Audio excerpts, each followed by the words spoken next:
मुस्कान रहे, होठों पे सदा मुस्कान रहे।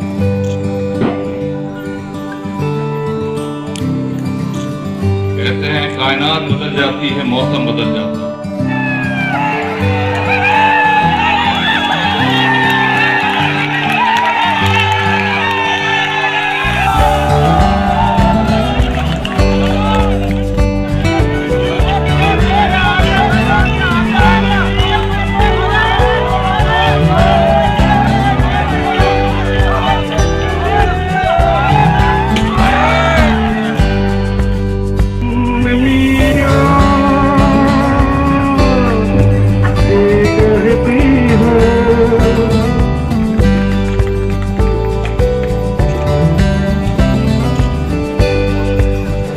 यहाँ पर उपस्थित सभी गणमान्य मुख्य अतिथि महोदय एवं बाहर से आए आगंतुक महिलाएं, नींद के बीच वो क्षमा जैसे दिन के बीती है।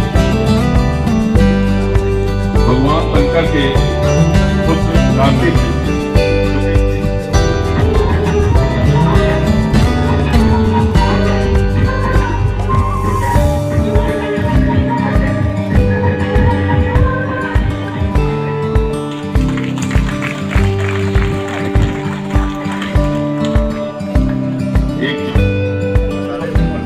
देव गणेश पूजा से होती है।